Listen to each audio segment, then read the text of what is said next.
We are underneath the band, so there's a whole world down here with all of our control, RF world, tech, what they need for their jobs. It's kind of cool during the show to know that there's so many pieces moving down here that no one ever gets to see, but it's a dance, and we're just down here greasing the engine. My name is Paul Clipson. I am the monitor engineer for the 2018 Sum of 19 Man of the Woods Justin Timberlake tour. For this show, we're running about 70 to 80 channels of wireless. Everyone wants everything to be wireless all the time. My name is Elliot Wiley, and I am the RF coordinator out here on Justin Timberlake. The standards are high out here. You know, if JT's ears were to cut out for a second, that would be a big deal. And so that can't happen. Axient Digital is really key when you have this many channels in tight spaces. All these markets are A markets, big cities. To be able to really take advantage of all the space you can, you got to have a wide range. As far as RF performance and the RF superhighway of less and less space now, I never know what he goes through. I walk in, I ask him, hey, how are the numbers today? And he'll either be like, well, it's, okay, or just ready to rock, wide open. We're running the roads completely wireless, including a boat battery with an inverter, which is great for old school ground hum.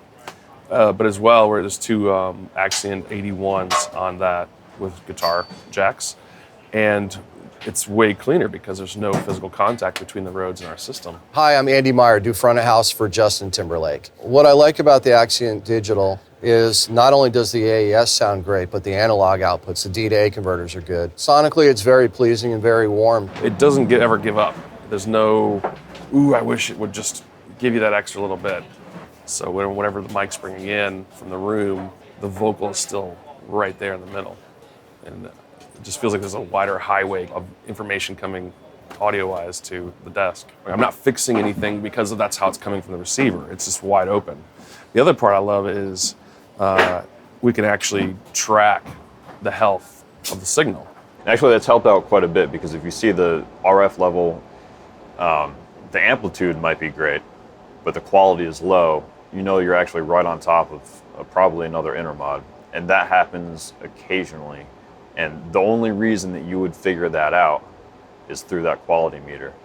Axient Digital is significant. It doesn't really cause intermods, or it does, but very, very little, to the point where you don't have to worry about it. Because if you're doing this stuff with UHFR, it would be just extremely difficult. And that being gone, you can actually make it work and know it's going to work every time. As far as the gear and the rack, that rack's been together since last November.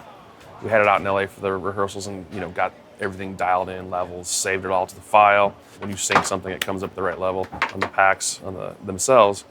But it's been all over America once, to Europe once, and now we're still going. And there's not much maintenance over there. It's a solid system. You can count on it every day.